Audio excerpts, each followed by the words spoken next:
it doesn't take away from how present Shua is and how much I love him and how much he'll be there for my kids. Because I hear Shua saying, he's like, Sim, this is what life is about. This is called the circle of life. This is what you're supposed to be doing. And you're not supposed to be sitting there for the rest of your life sobbing and crying. You're supposed to be happy. And that's where, like, I'm learning as well all the time, how do I navigate to bring that space into my new home? From a makeshift podcast studio deep inside a cupboard in my house, I'm Mia Friedman and you're listening to No Filter. The last time I spoke with my guest today, Simi Polonsky, it was the first time I'd met her and it's seared in my memory. She was back home in Australia visiting her parents. She grew up here, but she's lived in New York for quite a few years now, and she came back with her 3 tiny children about a year after her husband Shua had died. He had become suddenly ill with a virus, actually. This was back in 2017, so it wasn't coronavirus. And when he died, she was actually 4 months pregnant with their 3rd child. So you can imagine our interview, our conversation, and what Simi had been through was very, very intense. I'd come across Simi and her story on Instagram, actually. She's a lady startup. She runs a fashion label called The Frock NYC with her 2 sisters. And in amongst photos of them modelling the shirts and the dresses that they make in their studio, there were all these photos of Simi and Shua together and long captions where she would unleash the torrent of emotions that she was feeling since becoming a young widow in the most raw and eloquent way. And it was just, I think, a month or 2 after he died, and I was just transfixed by her story and the way she spoke about him and how she was feeling.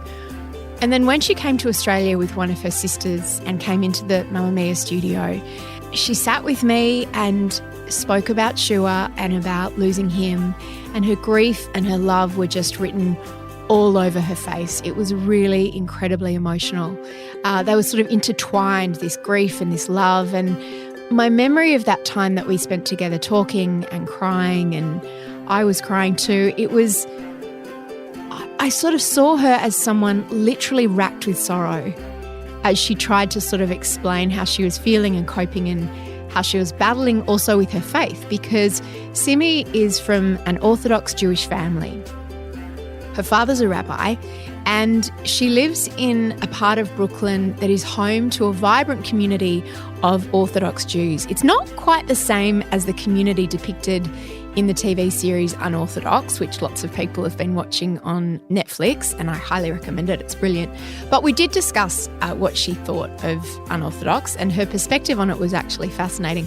Anyway, after that initial interview that I did with Simi, so many people reached out to me and to her to say how much it had helped them with their own grief to hear her speak so beautifully about hers.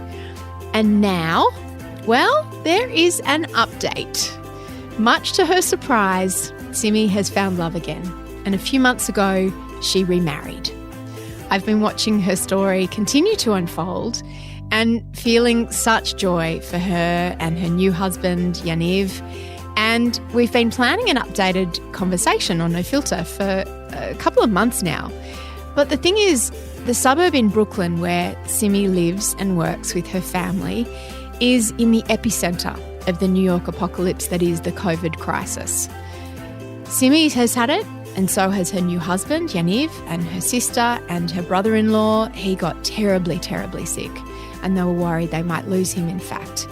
It is a surreal time, and yet I so wish that you could have seen her face as you listened to our conversation, like I got to, because even though the Skype was a little bit grainy, Simi was just radiant. Her eyes were alive and her energy just came through the screen. It was such an extraordinary and beautiful contrast to the last time I'd seen her in person.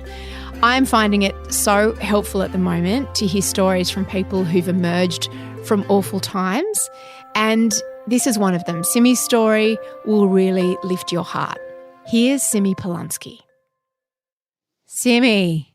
Hi, Mia. My love, how are you? Hi, wow. So nice to hear from you. Are you okay? Tell me first of all, how is everybody? That's a very big question, because I was in line at the supermarket for 3 hours today. And that's a really good day and a really good sign. But I'm like in the epicenter of coronavirus right now in Brooklyn, in a Jewish Orthodox neighborhood where it spread like wildfire in like the first 2 weeks.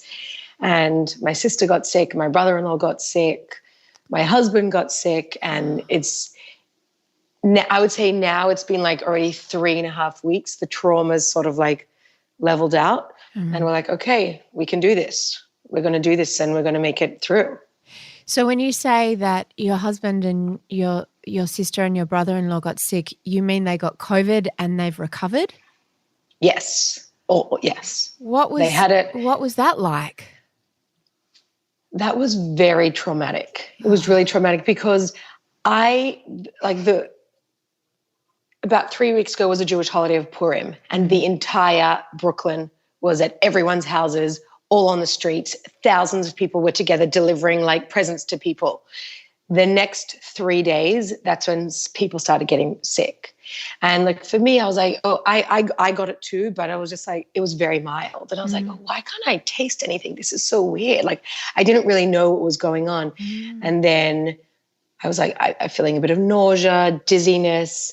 And I was like, this is manageable. I can manage this. But then when my sister called me, and obviously everyone's in their houses, we're just like FaceTiming all the time. And plus we're with all our kids, as you guys all know. And she's like, Moshe feels really sick. And basically from the first day till the end of the 15 days, he had a fever of 103, which is, I would say, a 40.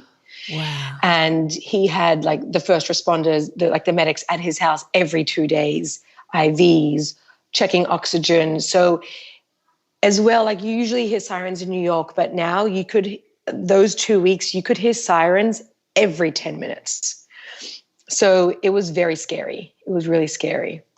And for me, like my sister dealing with all those things, she's like, I kept trying to tell her he's going to be fine. And she's like, Simi, what if he's not? And I'm like, what am I going to tell her? Like, this is actually a very real, scary thing that's happening.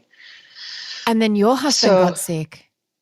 Yeah, thank God it was a mild case, which meant mild means he didn't have high fever, but he had to just like be in bed for days. He had lost all his energy, and it's a nasty virus. It's so intrusive on like the entire body, aside for the emotional aspect of it, but on the entire body, it just like wants to sit and take over. What about the kids? They were amazing. None of them were affected. Not my sister's kids, not my kids, none of them. Which my daughter was thrilled because she was so terrified in the beginning. Of course, like any virus, anything bad medical. Like, Emma doesn't affect kids. She's like, okay, I'm fine. Yeah. Don't worry about it. So that's a huge blessing. It seems like the only blessing. And Simi, I've been thinking of you so much because, I mean, everyone's freaking out, but the word triggering doesn't seem to really be enough to describe what you must be feeling at the prospect of people around you becoming suddenly ill. And then your husband becoming suddenly ill, because you've done this before. Yeah. And I didn't realize it at first because it was such a fight. It was like quick, everyone like get into action. But then after a couple of days, I was like, I said to my husband, I was like, I can't stop crying. I said, I just keep crying all the time. My anxiety was so high. And it's interesting. I didn't relate it because Shua to me was so another realm, and so is this actually, but it was really just like get to action right away. But then after a few days of my sister talking to me about her anxiety and the sirens and the words, I was like, bad things actually do happen. Things don't always have a happy ending. So the trauma was so I said to my husband, I was like, I can't stop crying. And it's true, I couldn't for a few days. It was like the death talk again. Yeah. It was like that whole cycle. And that happened for a couple of days. And I really had to do a lot of self-talk about like faith over fear, faith over fear, faith over fear, which is weird how I can do that now because I didn't have that happy ending. But that's how I have to live. And that's how, and now like it's been like, I would say 5 days since my brother-in-law's been better and my sister's much better. I'm like, oh my God, I feel like I can breathe. Simi, your life has been Oh my God. fairly dramatic over the last, 2.5 years. You lost your beloved husband, Shua, in November 2017. And at the end of last year, or was it the beginning of this year, you got married again? In January, I got married. Yeah. Tell me about meeting. 3 months ago. Tell me about meeting Yaniv. It's interesting. Right before you called, I was having a shower and I was like, there's not one day that goes by since I've been married. Actually, since I met Yaniv, that I wake up and I'd be like, A, with huge gratitude, what is my life? How am I here? And B, coupled with disbelief, but also I'm like the actress of my own movie, because that's what it feels like. Because if you would have said to me 2 years ago when we first met at the interview, oh, Simi, in 2 years, by the way, you're going to like meet someone, you're going to be married, you're not going to be crying all day, you're actually going to be so happy. I wouldn't have believed you, A, not because I didn't think it was possible, but B, because I didn't want that to be my reality. Yeah. So that takes me into how did I meet Yaniv? I really believe that Shua sent him to my door, because a couple of weeks before I met him, my sister called me one night, and this is so not like her to say this, because it had just been like a year that Shua had passed away, and everyone around me knew that there was not even an idea in my mind that I was looking to meet someone. I was not ready. I didn't feel ready. And if anyone would have dared brought it up, they would have been like terrified to even bring it up. So you hadn't downloaded like the dating apps? No way. Dating, I was like, I've dated before. I'm not doing this ever again. I actually said to my mum was in America for the 1 year passing anniversary. And she's like, she kind of mentioned, she's like, Simi, do you think you'll ever want to date? I like fell on the floor in hysteria. And it was my mom and my dad. And I was like, I am never, ever going to be with anyone else aside for Shua.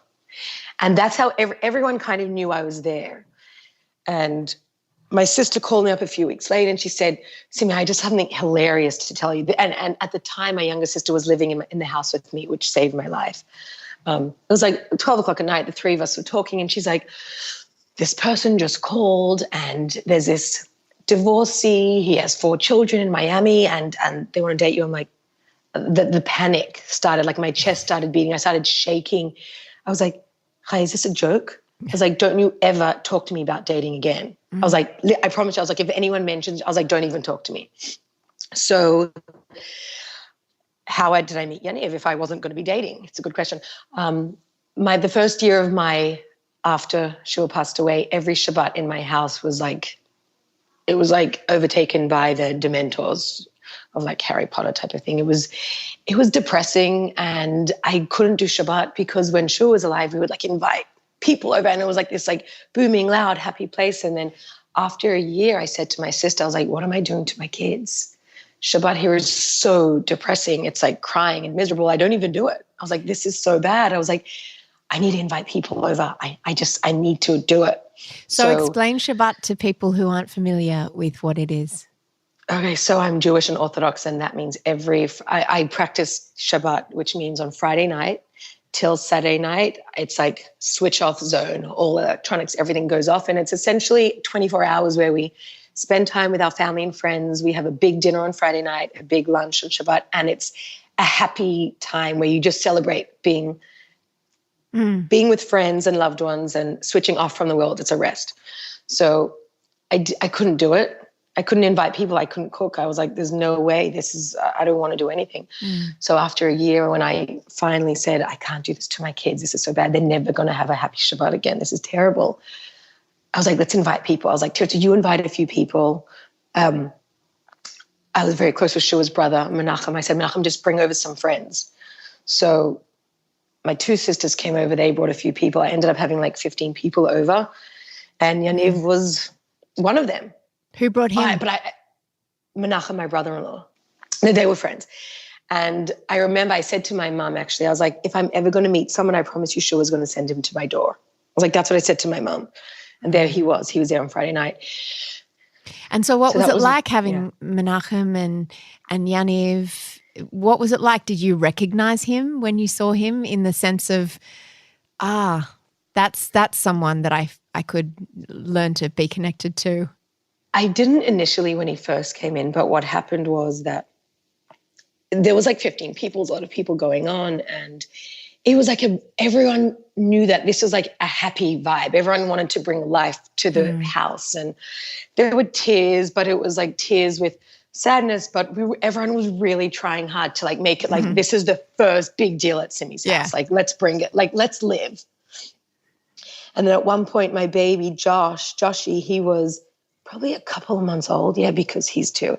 He was like 6 months old probably at the time. And he came downstairs and it was time for Kiddush. So what happens is for Kiddush, usually the man of the household, which was usually Shua, he would say this blessing over wine and everyone would stand there listening. And there were so many people, and Joshy, my baby, was obviously not used to having anyone in the house. So he was like crying with everyone. It was just, he wouldn't go to anyone besides my sister. And all of a sudden it's time for Kiddush and we're standing around.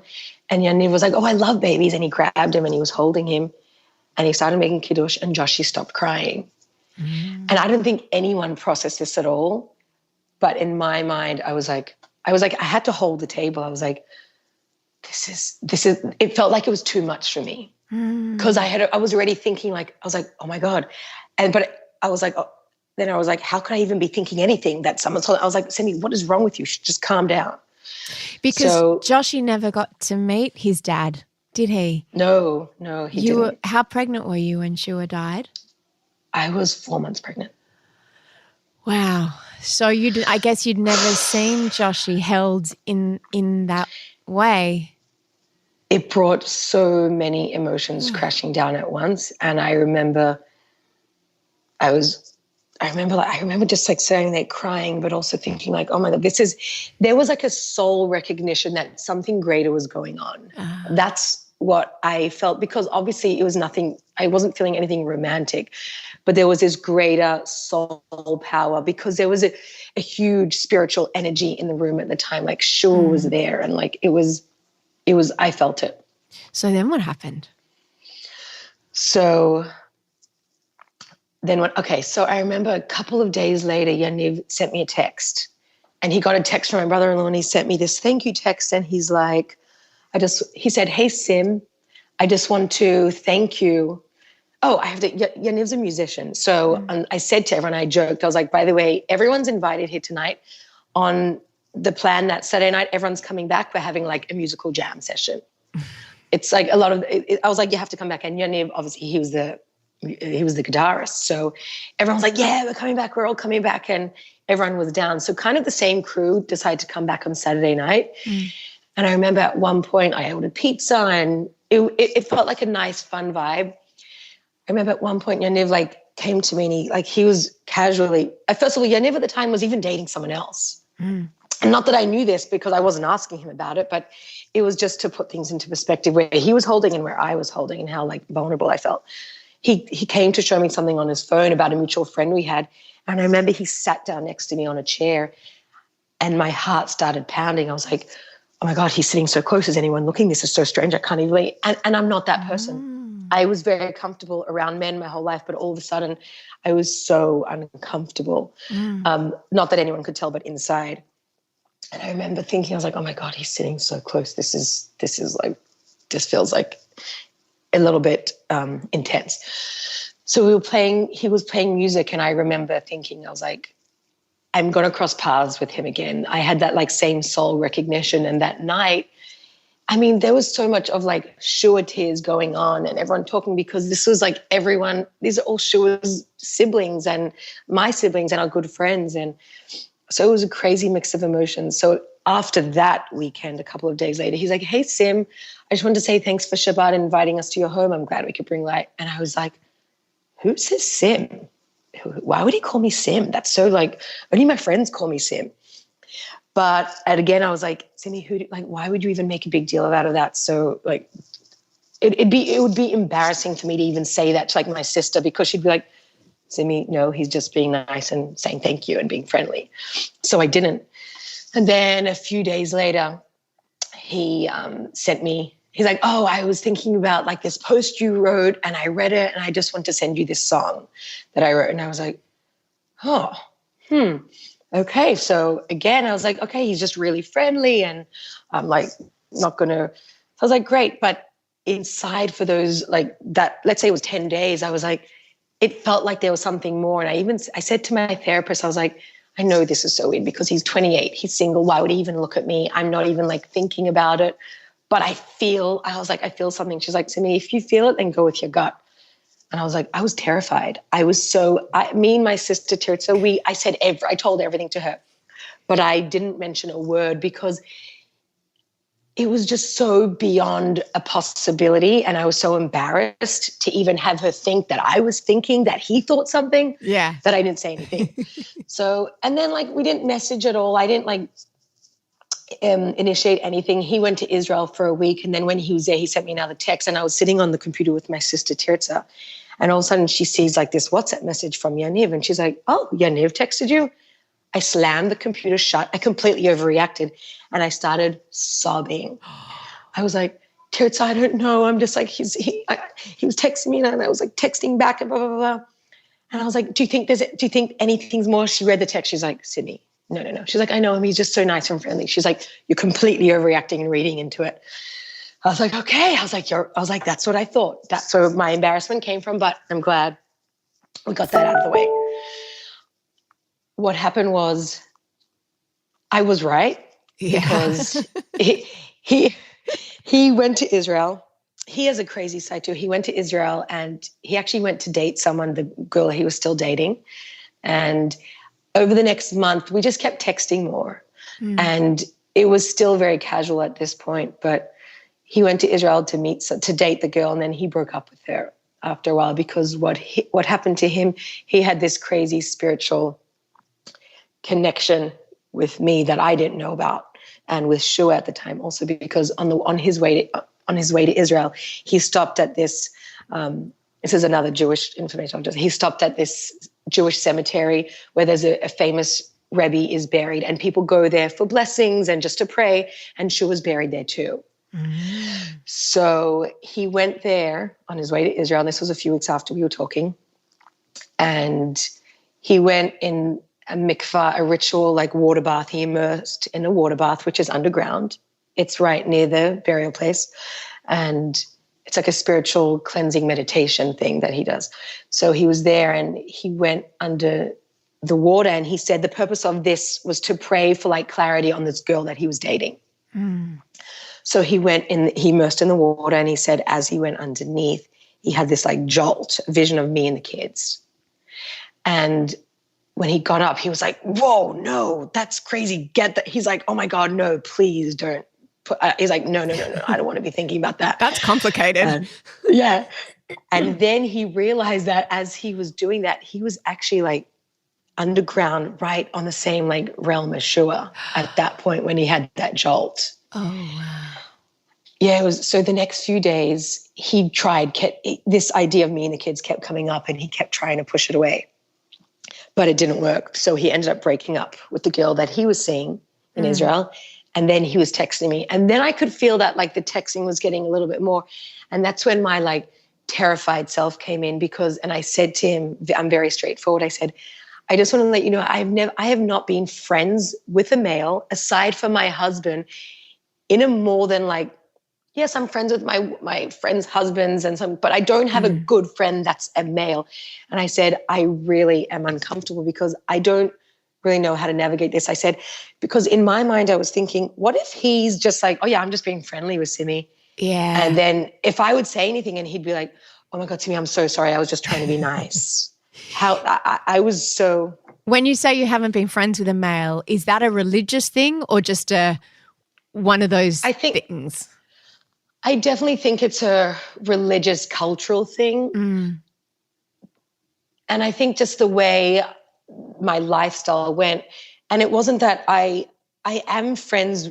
Even with my marriage with Shua had guy friends and I was friends with them all and we would hang out all the time. Yeah. But I didn't have my own You wouldn't be very good texting friend with Shua's friends independently. Yeah. No, of course. Not at all. Which is, I think, quite common. I don't even think some women have male friends, but particularly when you're in the zone of being single, it can be a very confusing, difficult road to navigate, being friends with someone of the opposite sex. And that's why I was unsure, because Yaniv was friends with girls, with women, because he was single, and his whole social scene was his social scene. So I was like, oh my God, this is so normal for him. So I said that. I was like, I just want to let you know, I've never been friends with a male, and I don't want you to.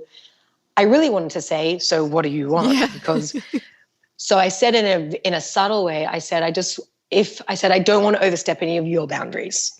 So he said, you know what? Yeah. I was just trying to know, like, what do you want? Yes. What are we doing here? Children? Yeah. I really want to say, do you know that I have 3 children? That's all I wanted to say. And what did he say? He said, you know what, I've been thinking about the same thing. I would never want to make you feel uncomfortable. And if you aren't comfortable, and if there's anything you do want to say or don't want to say, please, I'm very comfortable with you being yourself. And then a week and a half later, it was that me sending that message, and his response was like, okay, we're on. It's not just a friend, we're on. Yeah. It kind of turned it on in a way.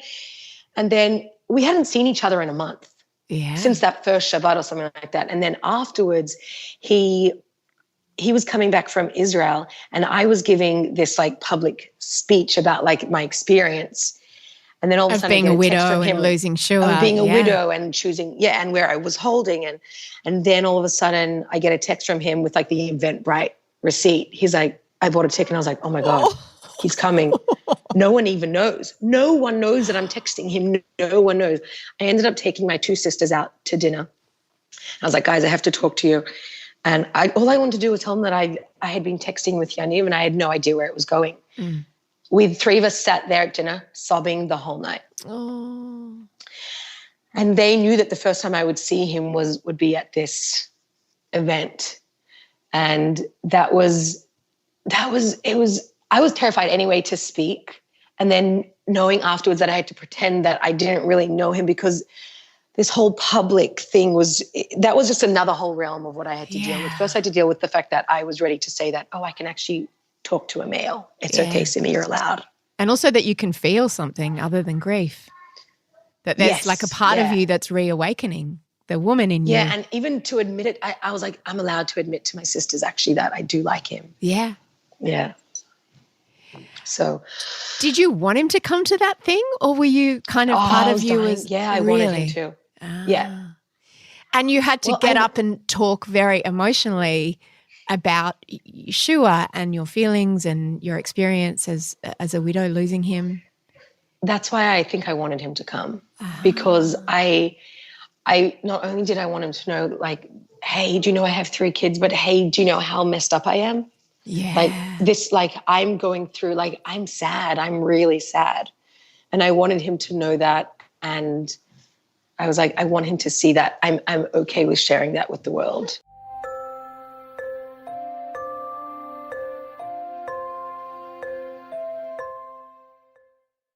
Everyone in lockdown is watching Unorthodox at the moment on Netflix. Yeah. I don't know if you've been watching that. I just finished watching it. What is your view on it? Okay.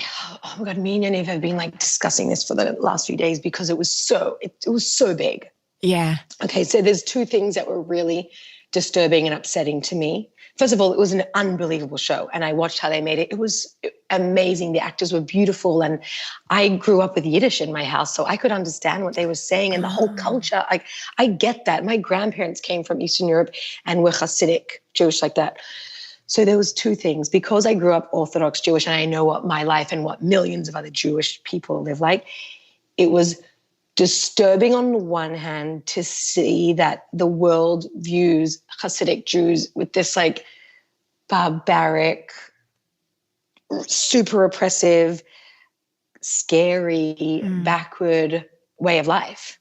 And then what was also disturbing was that that's actually true. Yeah. So it was really, but what I want to add to that is that, yes, Esther's story is true. and what happened to her. And she was oppressed. And there are so many, unfortunately, Jewish people. I mean, in every sphere, whatever you're doing, when some things are taken to a level where there's extremism or oppression, and I'm not going to take away that from those people or a woman like her who couldn't be a woman and free to be herself. But I said to Genevieve, I was like, we need to make a movie about our life. Yeah. Because there is so much more. And even in like the community of Williamsburg where they're from, it's so weird because like when I was in the hospital with Shua, the community of Williamsburg, they have massive programs of like helping people that are in hospital, of their families. They delivered meals to me and my family every single day, kosher meals. They delivered anything I needed. They gave us, there's a free like apartment building donated by the Hasidic community of Williamsburg. They upkeep with anyone that is sick and going to hospital. They make sure that any Jew that needs it can stay there. I lived in those apartments for 3 weeks for free. So it was sad to see that, like, and my grandparents come from that Hasidic community, and they have so much light and love and are such good people that I was like, I wish the world could also see what good there is. So that was my struggle, but I thought it was beautiful and sad. It made me really sad. It's interesting because exactly what you say about there being a spectrum. So you're Jewish, I'm Jewish, Esther in Unorthodox is Jewish, but it's on a spectrum, right? So I'm very relaxed in my Judaism. Esther is probably at the other extreme. And then you are what I would call maybe Orthodox chill.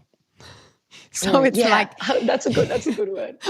I don't think that's an official clarification. It's sort of, but explain how you are Orthodox and how it sort of some of the rules that govern your life, but also what you're allowed to do, because everybody who is Orthodox Jewish does not live like Esther is portrayed in Unorthodox, right? Right, they don't.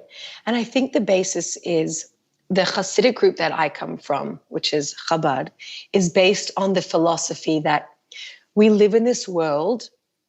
Chabad philosophy says the philosophy is essentially tools to incorporate the world within our Judaism, as opposed to saying, oh my gosh, we don't know how to deal with this world, let's just lock ourselves off. Yeah. So whereas in the other Hasidic communities, let's say Satmar, the one that was portrayed, the foundation of their Judaism is not like, let's figure out what tools we can have to use the outside world and uplift it.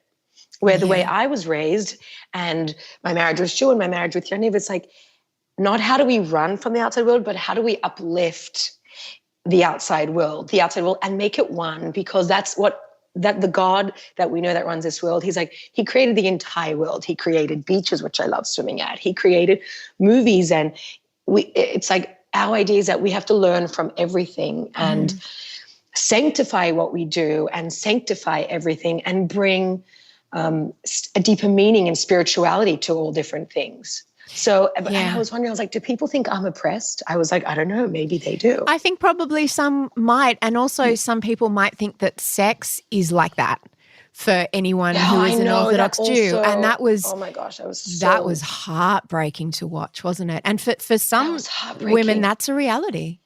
Yeah, that's what was heartbreaking. Yeah. Because, and at one point there was one scene where Esther said to him, she's like, the Talmud says that a woman is supposed to have pleasure. And I was like, she's right. Yeah. That's what Judaism is. A woman is actually a husband.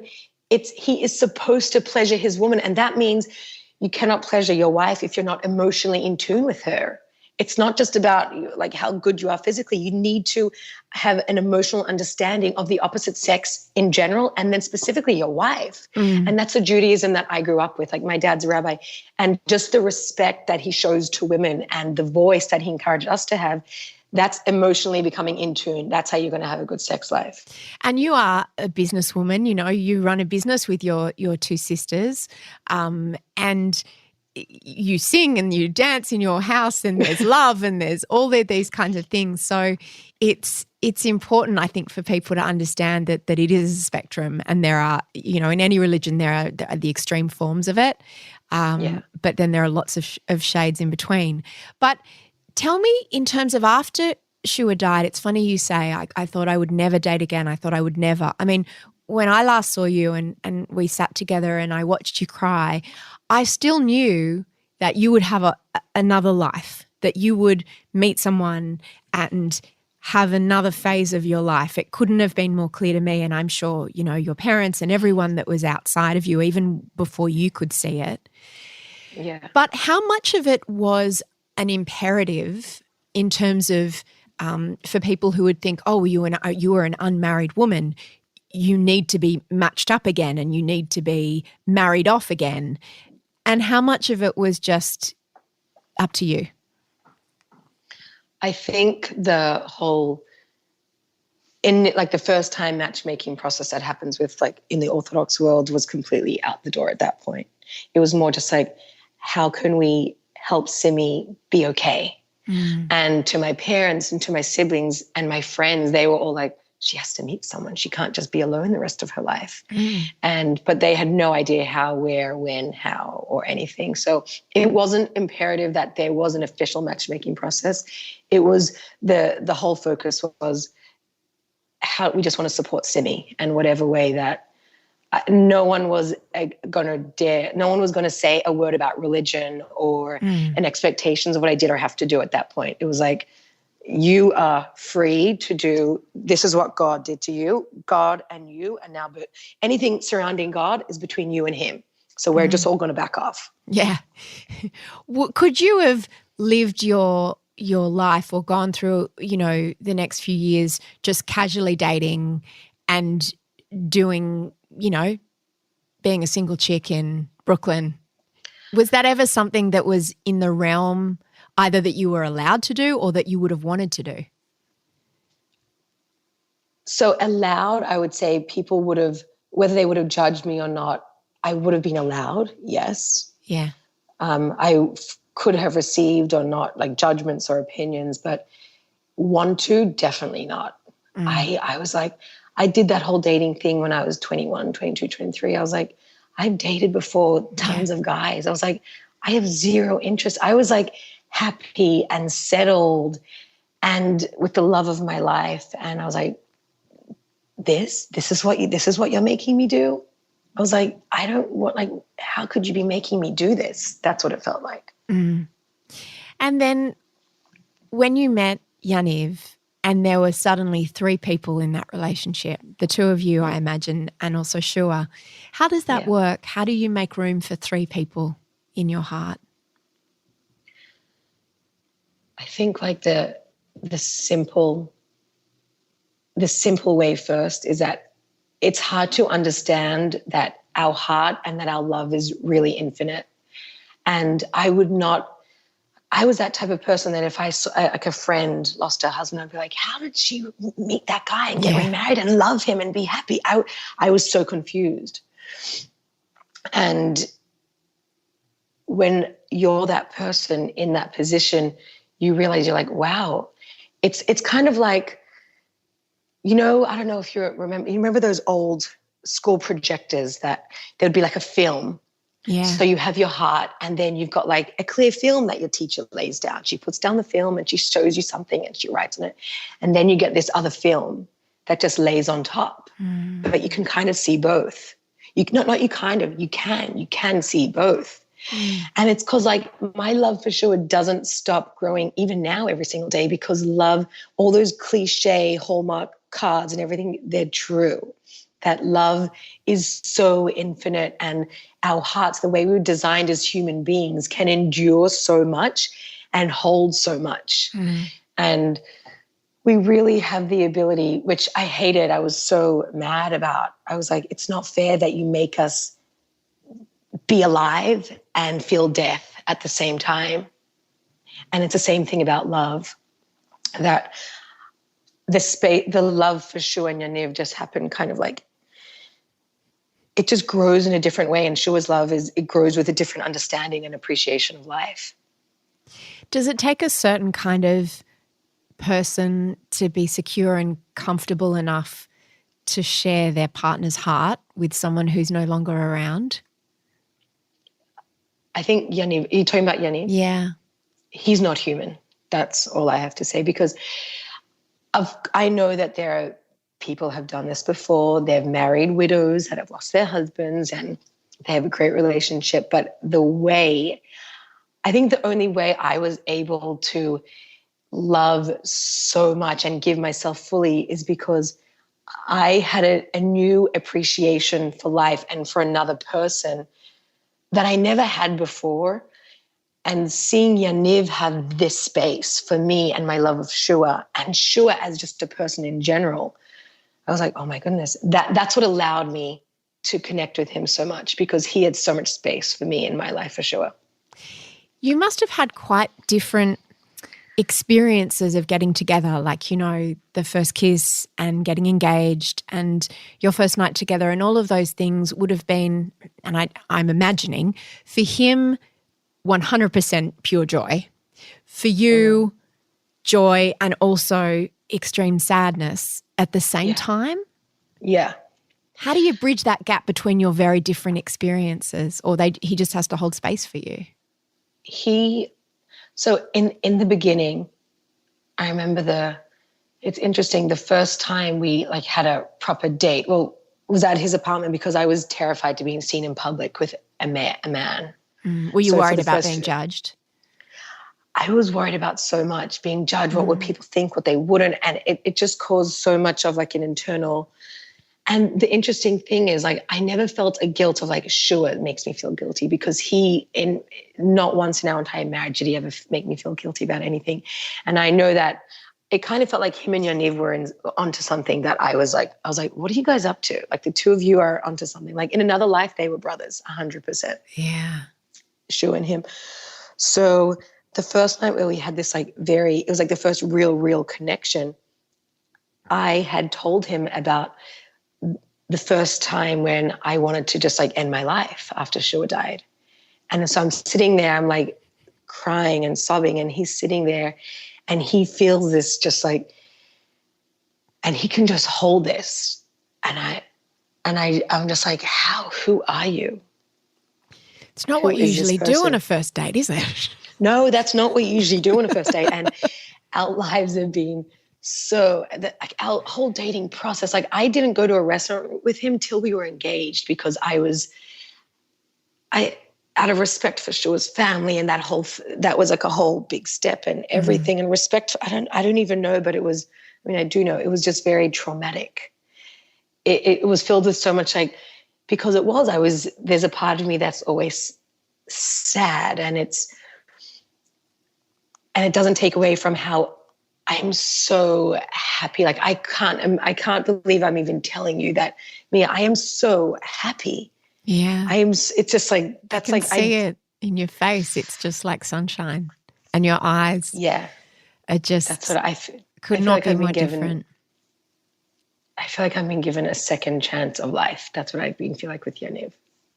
And so, just to answer your question properly, like, I'm just going to skip it to the wedding, because it kind of just sums it up in a very big way.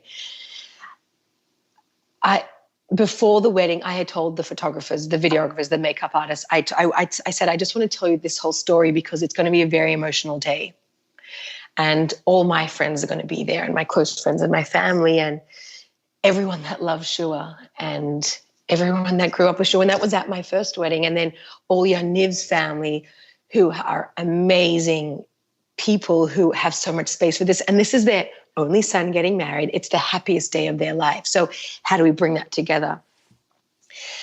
And so the rabbi under the chuppah, what happened was, this was a few months ago, it was pouring in Israel. It was like the biggest, you know how they were, I mean, this is terrible. There were bushfires in Australia. That's how much rain there was. Like, people died. That's how crazy the floods were. And the day of our wedding, the sun just came out. And I said, I was like, it's not going to rain at our wedding. I promise you. I know, like, it's not going to rain. So it's like a beautiful day. It was pouring the day before, like for weeks and weeks and weeks. And we come to the wedding and it's fine. And all of a sudden we all enter into the wedding canopy where the chuppah is, but it's like an indoor tent. They had a tent. And as soon as we walked in, the heavens just opened up and started pouring and thundering. And the rabbi, the first thing that he said was, he said, you and Yaniv are not regular people. You are, what was the thing he said? He said, you believe in miracles. And the fact that he's like, you believe in miracles and you believe that Shua's love. And he mentioned Shua right away. And everyone is crying, but also so full of happiness. So we're holding Shua's life and his light. And we're like uplifting it, like we felt the heavens and Shua's spirit there. And that's what kind of summed up our entire relationship all the time. There was, in life, it's like there's, as soon as someone feels something, this happens to me all the time, I can have the best time and I'm so happy. And a second later, my tears will start coming, because if you really allow yourself to feel, you'll feel everything. And that's what we're supposed to do. That's what healthy people do. And that's how you can feel so sad and so happy at the same time. And that's what our dating process was like. And Yaniv is such like, he's 5 years younger than me, he's 28. So I said to him, I was like, wow, you have like the wisdom of an 80-year-old, the appetite of an 8-year-old, and the energy of a 20-year-old. So yeah, he eats like fries and cake and cookies. But his wisdom allows the space to understand that that's what human beings have. That's what, like as soon as you feel something, you can feel everything. And I'm learning even through my marriage how to like, I want to respect and I want to give him the space and the happiness that he deserves too, and that we deserve actually, that our children. So I'm really learning to navigate how, whereas if I would have brought up Shua at that moment, I'm just going to wait and bring it up a little bit later. Because, and what I've also learned is that it doesn't take away from how present Shua is and how much I love him and how much he'll be there for my kids. Because I hear Shua saying, he's like, Sim, this is what life is about. This is called the circle of life. This is what you're supposed to be doing. And you're not supposed to be sitting there for the rest of your life sobbing and crying. You're supposed to be happy. And that's where, like, I'm learning as well all the time, how do I navigate to bring that space into my new home? What's newlywed like with 3 little kids? Oh my gosh.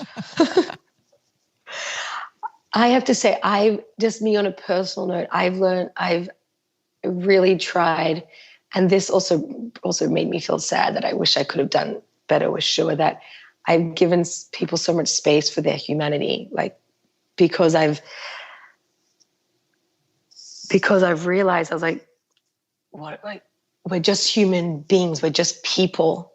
So when you really understand that, you can connect with someone on such a deeper level, regardless of the flying kids and the new bedtimes and the craziness of the situation and my kids' tantrumings and Yaniv dealing with that. And I mean, we did take it very slowly, like everything. I mean, it might seem fast to other people, but I didn't get married or engaged or any of that until my kids were really just like comfortable with him, that they were comfortable with him being at the house. And it's still, every day the other issues come up with my daddy and you're this and you're my other and all different things, even if it's in a loving way or a confrontational way. And we just try, we talk a lot. We talk a lot. It's like we're parents during the day. We're parents during the day, and we have to stay up till 1 a.m. just so we can be a couple, just so we can talk. So I'm like, so I'm not such a good parent during the day. I'm like a bad parent during the day. There's been so much TV going on during Corona. Oh, babe, you're not the Lone Ranger there, let me tell you. Yeah, I know. Yeah, my God. How have you managed it with the kids? How old are they now, and how do they make sense of all of this? So for kids, it's much harder for them to make sense of, because imagine for an adult, we have all these questions. Oh, how does she make space for someone else? How does she have love? And so when I explain, oh, it's infinite, like it's hard to say that to a kid. Yeah. So I see with my children that there's no way they can't love Yaniv because he's so lovable. And they do love him. He's fun and he's patient and he's sweet and he's caring and he's kind and he makes this and sleepovers and like everything. Like he's all of that. But what they're dealing with is trying to understand how the loss of their father is not a contradiction to having a new father role in their family, in their life. So for them, it's like, oh, if I have a new father, how, and they know that they have daddy and that they have Abba. And if I have got this, if there's this person that's my father that I love and they love me, but oh my gosh, does that mean I don't have a daddy anymore? Does that mean it's very black and white for children? Yeah. So, but what's conflicting is they're like, but I do love him, but I love my daddy. So it will come out in ways where they might push away certain things and be like, no, I don't want to call you Abba yet. I just want to call you Yaniv, and I don't want to,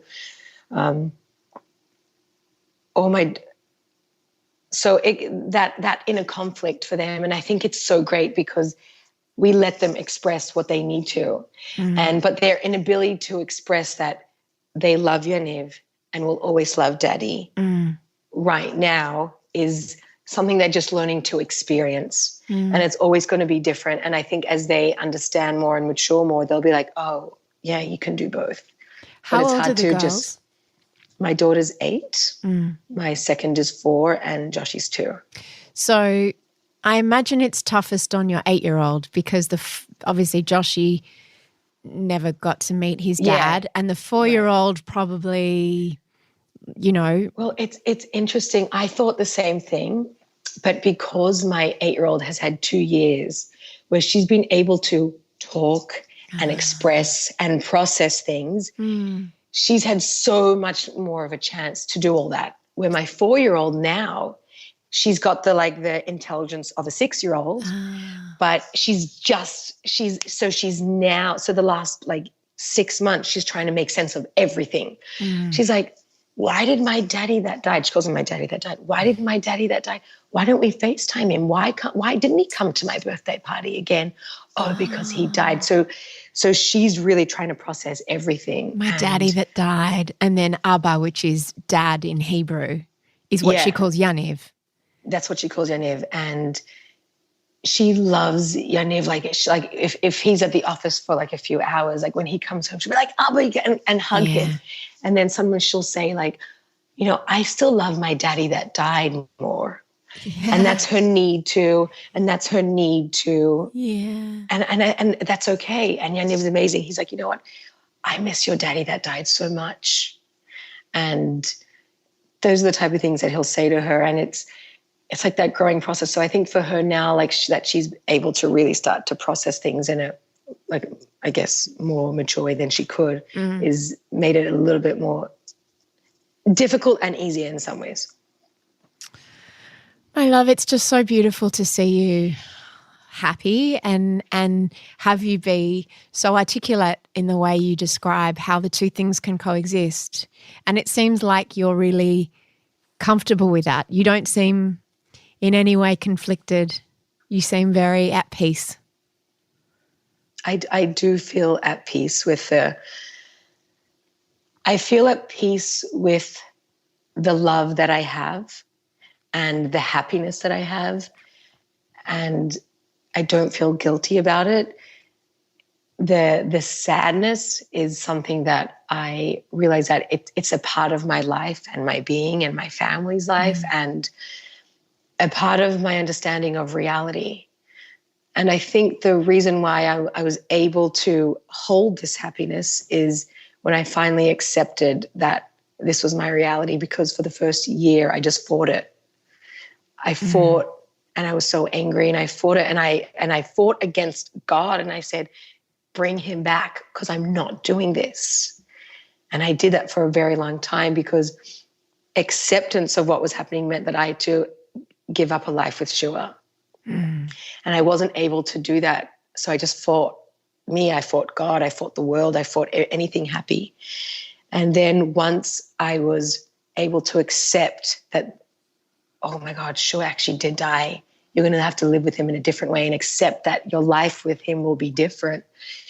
That brought on a whole new grief on itself, but that was the only reason why I was able to get to where I am today and have that happiness. Oh, I hope that made you feel as good to listen to as it did for me to talk to her. I just had such a spring in my step after seeing her and hearing just the happiness in her voice. If you're not already following the Frock NYC, run, don't walk over to Instagram, because you know how Simi said that she wanted to make a movie about the kind of Orthodox Jewish life that they're living as a sort of a counterpoint to the joyless one depicted on Unorthodox. Well, you can see that life in vivid colour for her and her sisters and the community in which they live. It all unfolds on the Instagram account that Simi shares with her sisters and their business. It is beautiful and absolutely fascinating.